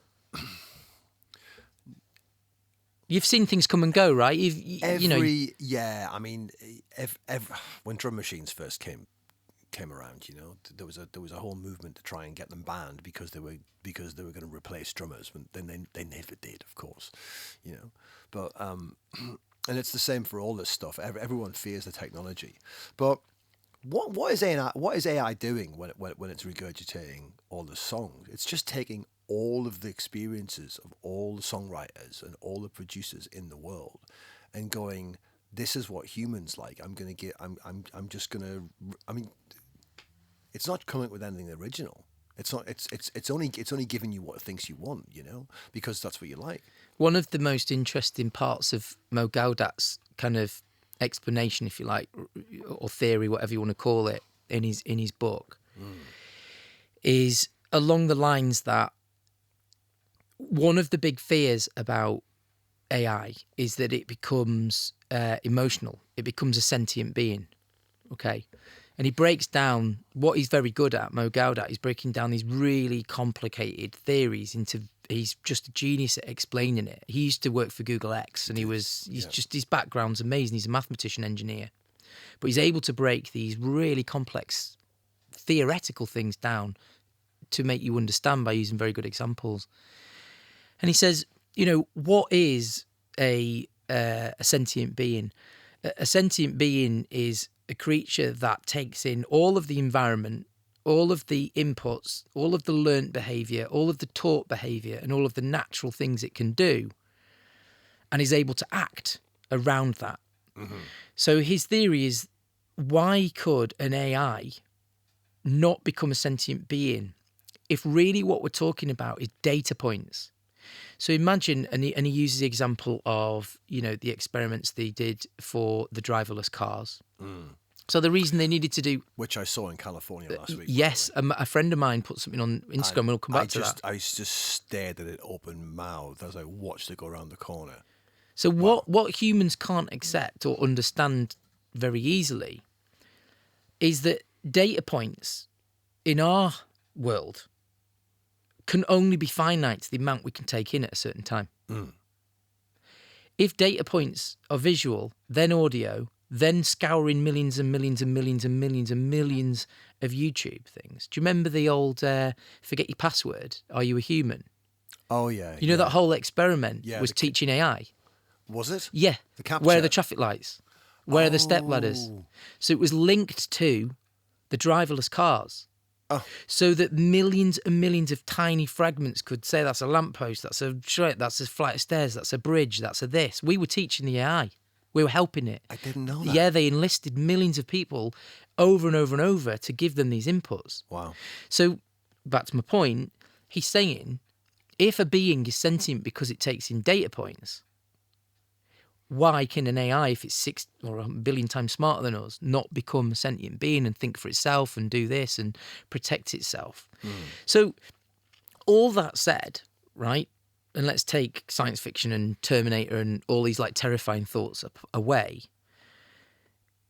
Because we only understand such a tiny part of the human brain, and because we've evolved as an organic being, it's quite a natural theory that we would evolve into something that we've created, that we would continue to do this. So what do you think, really, the future of music's going to look like? Because you still can't be an amazing violinist unless you do hours and hours and hours of practice, unless your dexterity is naturally tuned to feeling these the fretboard or the part of the violin, that your weight of your hand as the bow strikes the, nylon, in the old days, the nylon sort of string. All of these data points are learnt, right? If humans become more and more comfortable, and that's where we evolve, what's going to happen? Well, I'll tell you something. Okay, last night,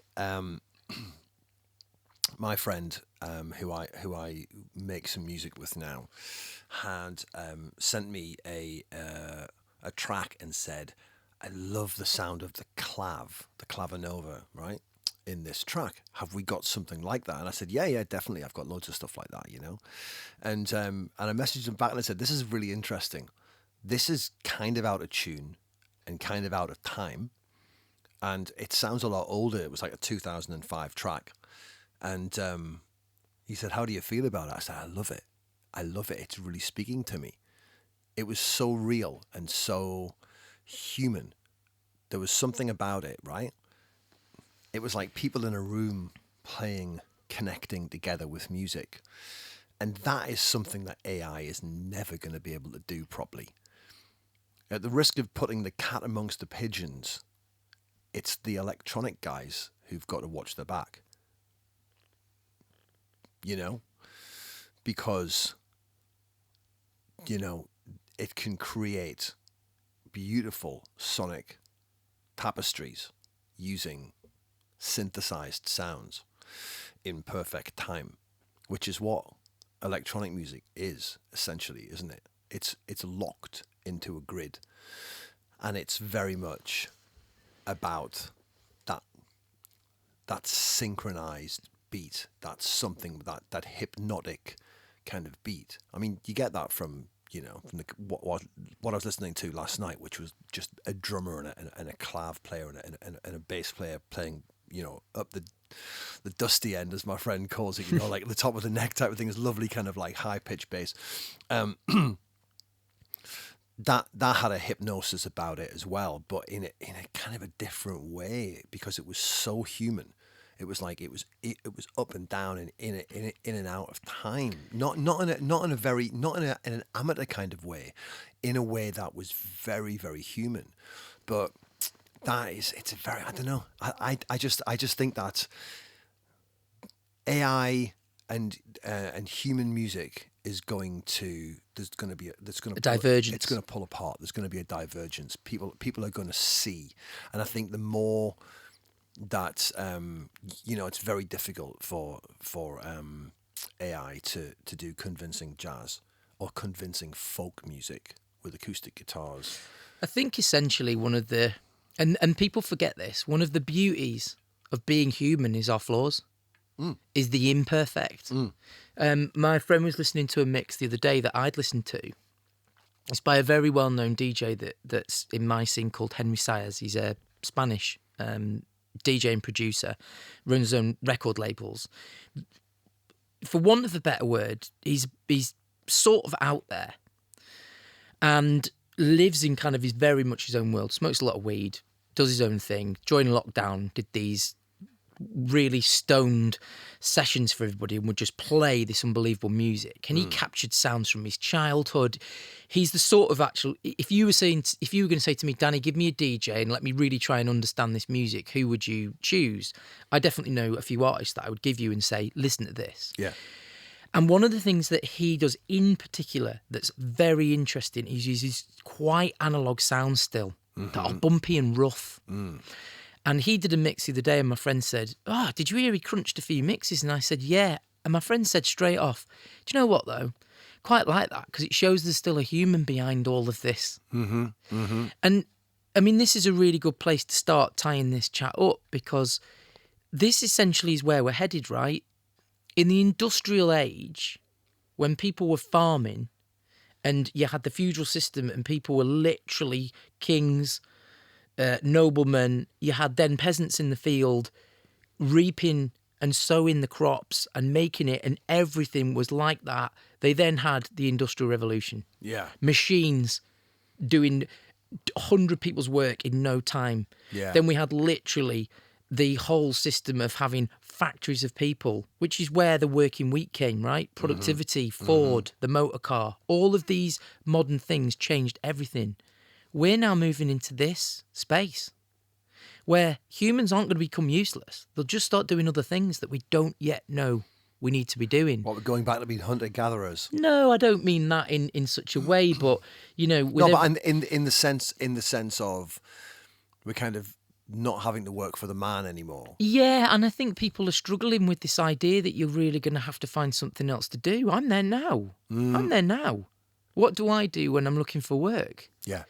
I'm creating content, I'm working with AIs, it's taking my input to do it, and I'm trying to shout and say, hey, look at me, I want to do something.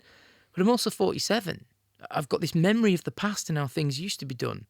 Somebody pulled a giant plug out now and the whole internet went down, I'd be fine. Not straight away. Yeah. But because I remember how things used to be, what would I do? I'd rely on my natural resources, talking to people, getting out there, Yeah. banging the drum, so to speak, of my own beat and being in the world, using communication, using the data points and the knowledge that I've got. Yeah. I would ironically know where to go and listen to music. If the internet was pulled, I shouldn't have sold my records at this point. I've got to remind everybody that I sold 2,000 records because they would have been the first thing that I pulled out. But we shouldn't be so terrified of the things that are coming. But what we should do is probably bury down into the things that we are good at, the imperfect things that we struggle over. Because as we've said all along, right, we're an emotional human being and we're going to have challenges, whether they be existential, whether they be internal problems, external problems. We are the hero of our own story, for want of a better word. And guides will come along, either technological guides or other humans to help us. But essentially, you know, we can't just be scared about change. And I think music is, like you said, you know, you find this comfortable space with it.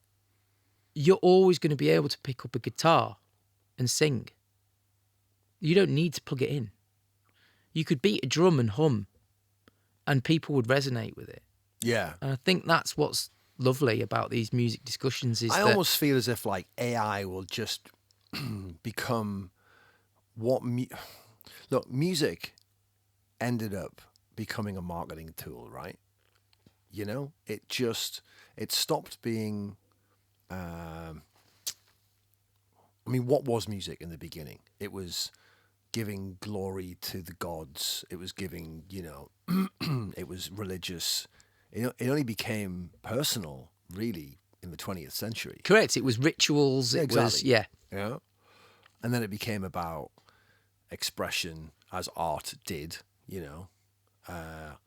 And then we had this freedom that you know, previous humans could never have even imagined, you know. And now we have this kind of this thing happening where our whole experience is now being regurgitated and interpreted by machines. We've taught the machine. We've created the code. You know, we've done this. You know, we've become the gods. You know, did you ever read? We've done it to ourselves, Gov. Yeah, man.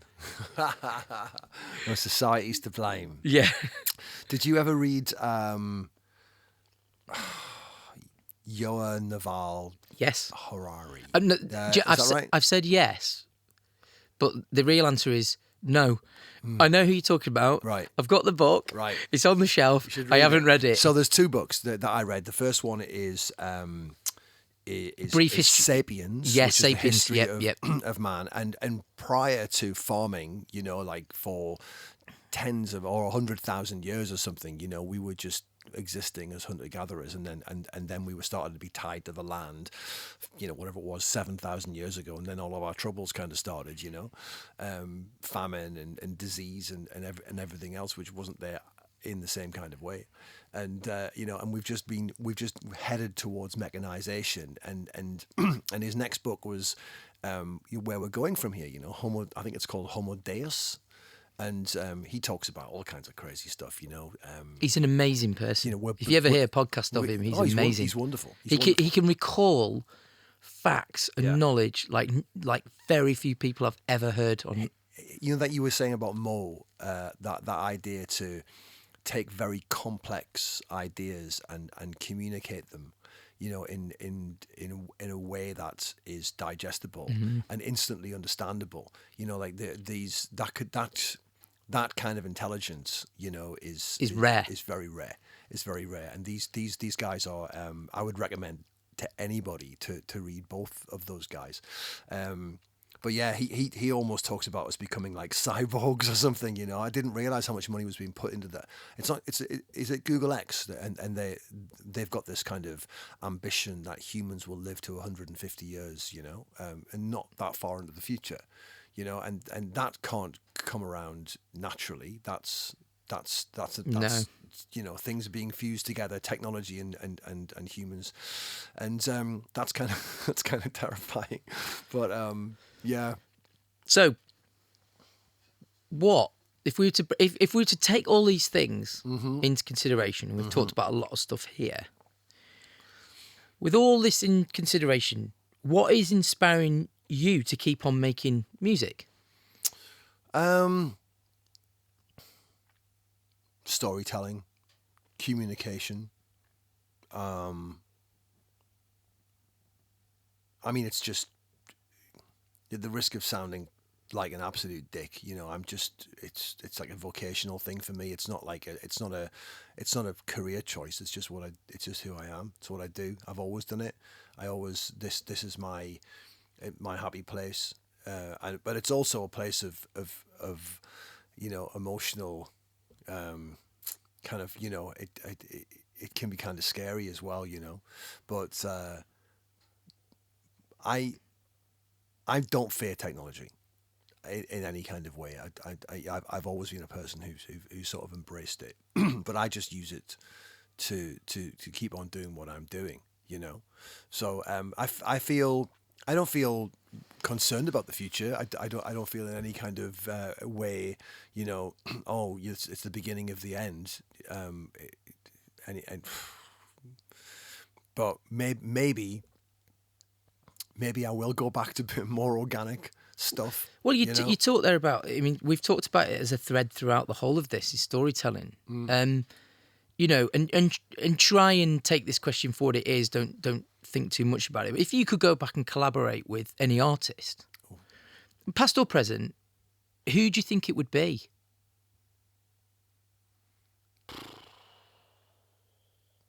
I mean, an easy guess for me is you named your son after him. Because he's very rich in storytelling. Not so obvious as well. You know, Bob Dylan was a very different thinker during his time, and he's not always that obvious what he's talking about. He is a storyteller. Yeah. He's a poet who just uses. He's more of that than he is a musician in some ways, or singer, I should say. Yeah, and it's almost like he developed that kind of really bizarre way of singing, you know. Yeah. To enhance, almost like you had to dive in and what's he saying? What is he saying? You know. There was quite a few artists of that time. Think about what we've been talking about the imperfection, about it not being on note, about he doesn't hit everything cleanly. Makes you lean in, right? Oh yeah. More. Well, hang on, what's this? Makes you curious. What's next for you then in terms of projects? Got a couple of things bubbling. I've got an album that I released last year, which I got so bogged down in my day job. Which I love, by the way. It's not a criticism. Day jobs really get in the way, don't they? I know, but I mean, it's like it's a day job, you know. But I spend all day just playing guitar and you know doing stuff like that. It's not exactly. It's not a chore. We just got really busy. Alvarez has had a great year. We're up like 20% from where we were the previous year. We've released a load of new product. I've become weirdly part of the sort of front of that. I'm the kind of me and Chris are kind of the face of the brand in terms of YouTube and how we present ourselves on socials and stuff. That's been a bit of a weird curveball, you know, but I've thoroughly enjoyed it. But actually what has happened is I've just took my eye completely off the ball, in terms of creating music.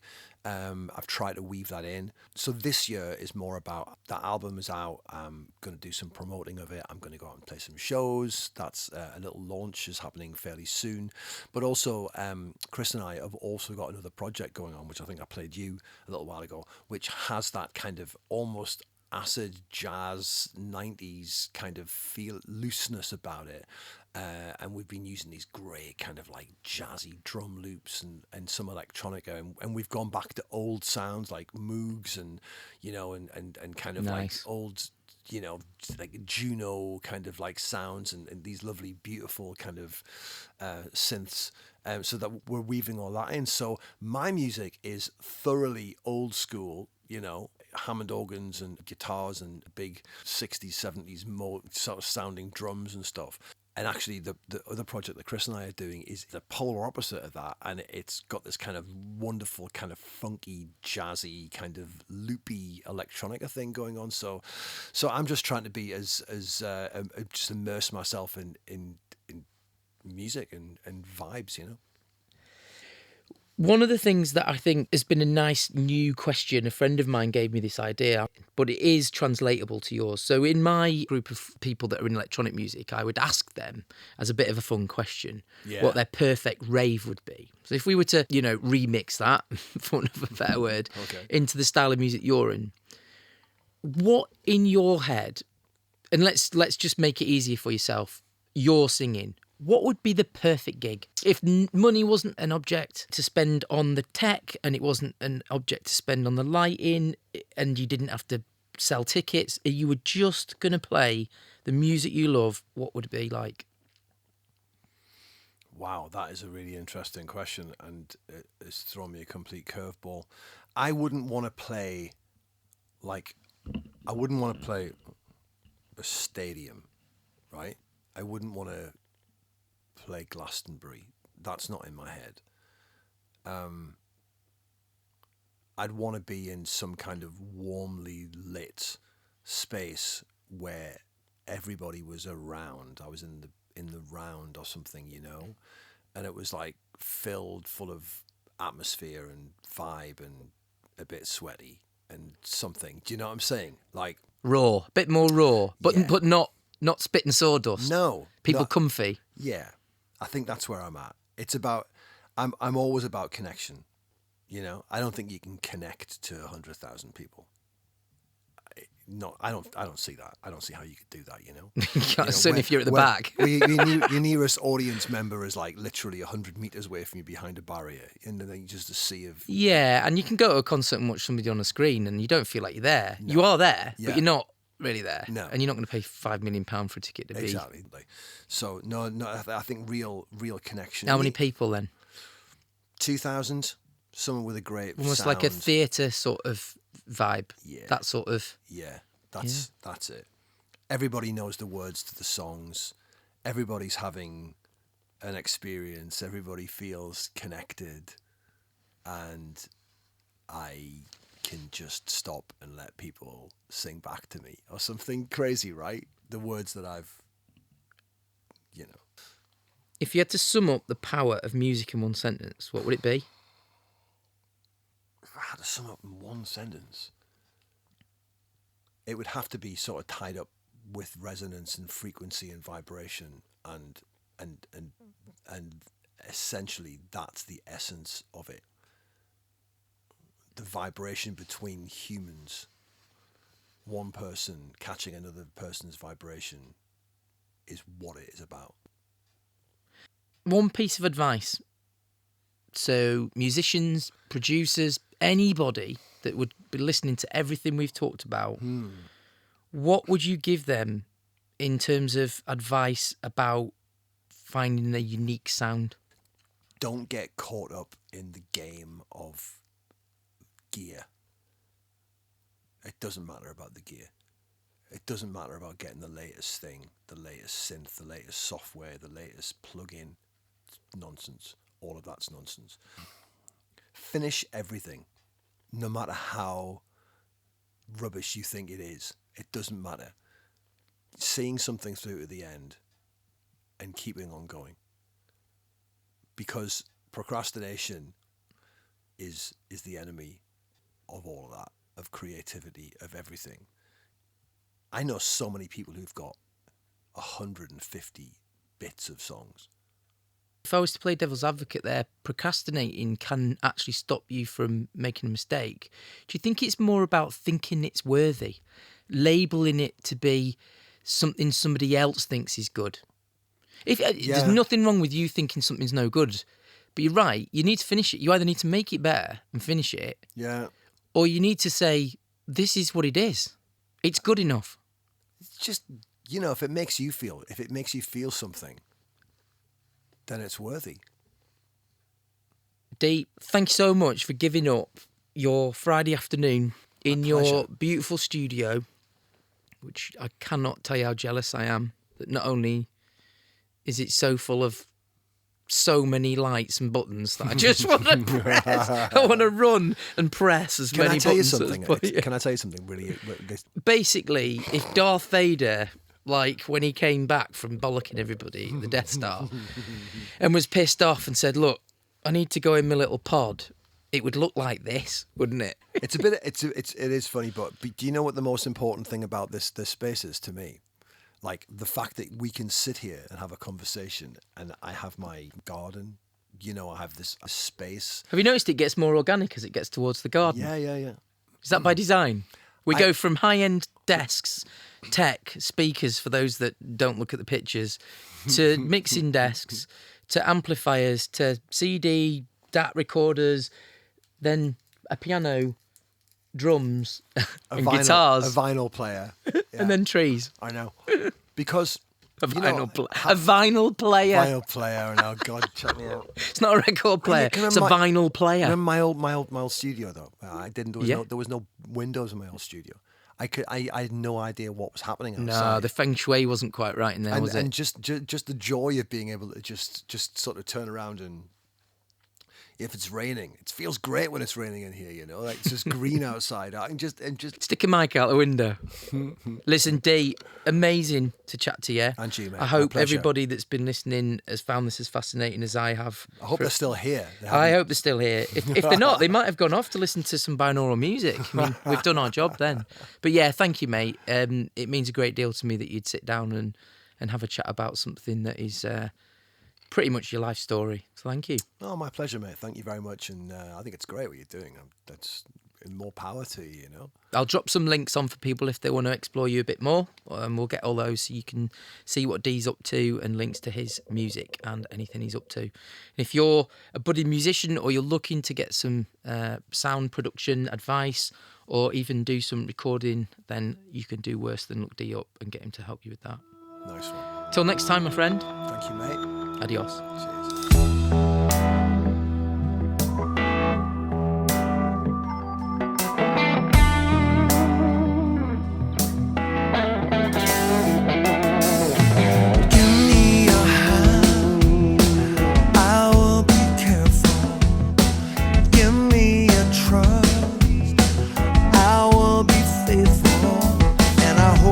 To my heart, I swear.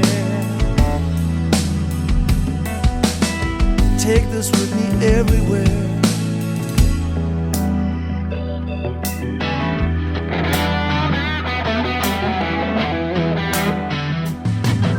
Stand by my side, shoulder to shoulder. Look to your right when you are older. When you need someone, I will be there. Take this to your heart, I swear.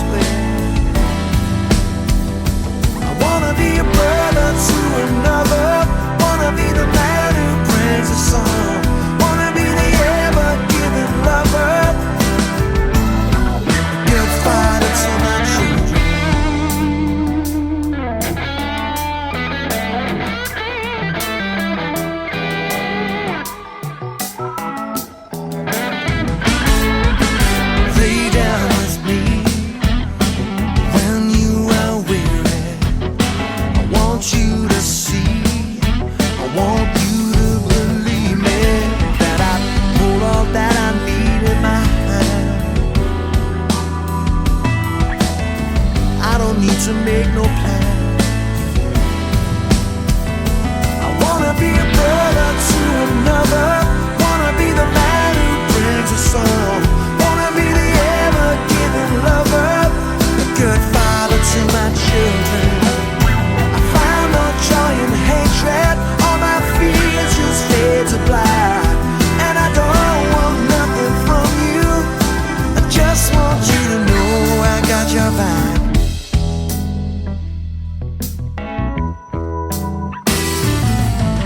Love move all the mountains and the way.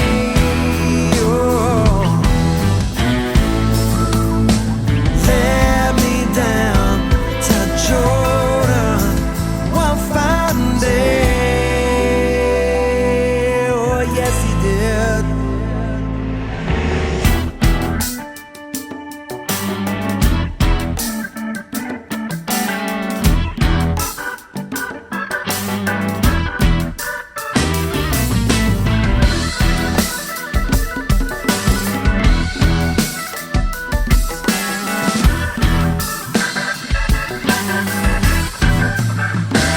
I wanna be brother to another, wanna be the man who brings a song, wanna be the ever-giving lover, a good father to my children.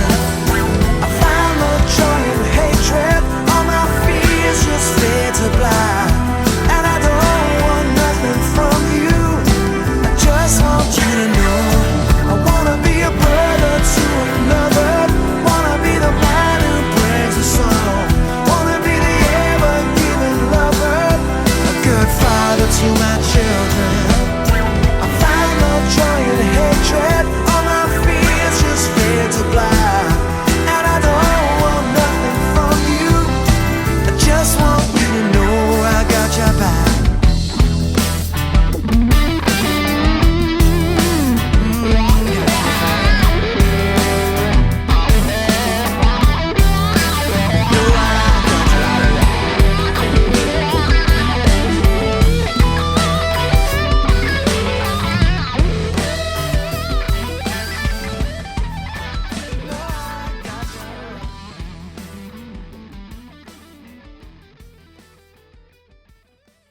Me and my big fat mouth gonna wind up in the river someday.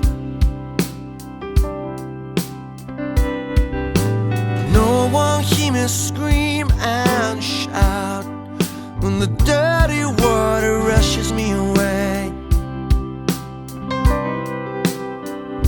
'Cause how long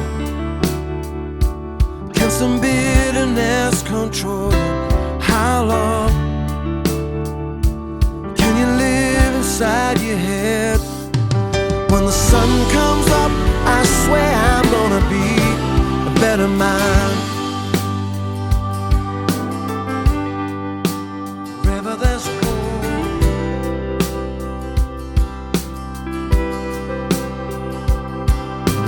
miles from you in a sunburned land, there may be a mountain in my way, but I just hope you understand there's nothing here to keep me for a day. Wherever there's hope, I'm hopeful. Wherever there's love, there's a will to carry on. When the sun comes up, I swear I'm gonna be a better man. When the sun comes up, I swear I'm gonna be a better man.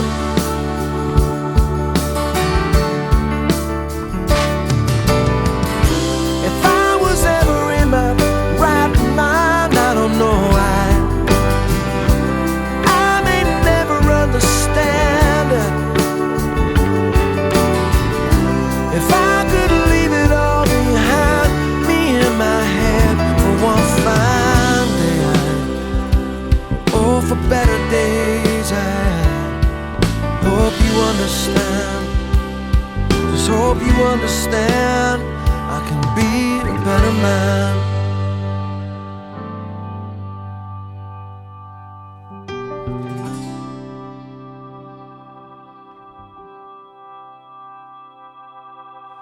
Oh, peace be upon these walls in our home. Open the window and unlock the door. Let your beautiful light shine through to the corner of your soul. Wherever there's hope, I'm hopeful. Wherever there's love, it's just a will to carry on. When the sun comes